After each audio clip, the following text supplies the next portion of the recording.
লন্ডনের সাবেক প্রধানমন্ত্রী ও বিএনপি চেয়ারপারসন বেগম খালেদা জিয়ার আজও কিছু শারীরিক পরীক্ষা নিরীক্ষা চলছে।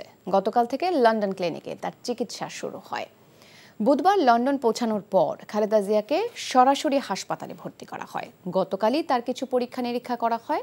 আজ ও গতকালে স্বাস্থ্য পরীক্ষার রিপোর্ট পর্যালোচনা করে চিকিৎসকরা বেগম জিয়ার চিকিৎসার পরবর্তী ধাপ নির্ধারণ করবেন। দ্য লন্ডন ক্লিনিকে বিশেষজ্ঞ চিকিৎসক অধ্যাপক প্যাট্রিক কেনেডির তত্ত্বাবধানে তার চিকিৎসা চলছে। প্যাট্রিক কেনেডি এক স্বনামধন্য লিভার বিশেষজ্ঞ। লিভারের ভাইরাসজনিত রোগ নিয়ে কাজের জন্য তিনি বিশ্বব্যাপী পরিচিত। লন্ডনে বিএনপি চেয়ারপারসনের চিকিৎসার সার্বিক সমন্বয় করেছেন পুত্রবধূ ডাক্তার জোবায়দা রহমান, আর সার্বিক তত্ত্বাবধান করছেন তার জ্যেষ্ঠ পুত্র বিএনপির ভারপ্রাপ্ত চেয়ারম্যান তারেক রহমান। এবারের সফরে কতদিন বিদেশে থাকতে হবে বিএনপি চেয়ারপারসনকে সেই সিদ্ধান্ত নেবে দেশি বিদেশি চিকিৎসকদের নিয়ে গঠিত মেডিকেল বোর্ড।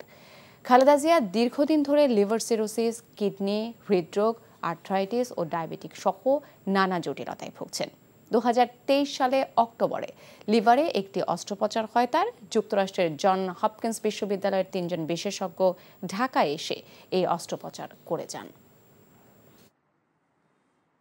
আজকেও ওই যে পরীক্ষা নিরীক্ষা চলছে এবং উনি খুব রিল্যাক্স আছেন, আমি যতটুকু জানি আর কি, এবং ভারপ্রাপ্ত চেয়ারম্যান সব ইনসাইড ওনার সাথে আছেন এবং ডক্টর জুবাইদা বা ওনার পরিবারের সবাই এখনো সাথে আছেন।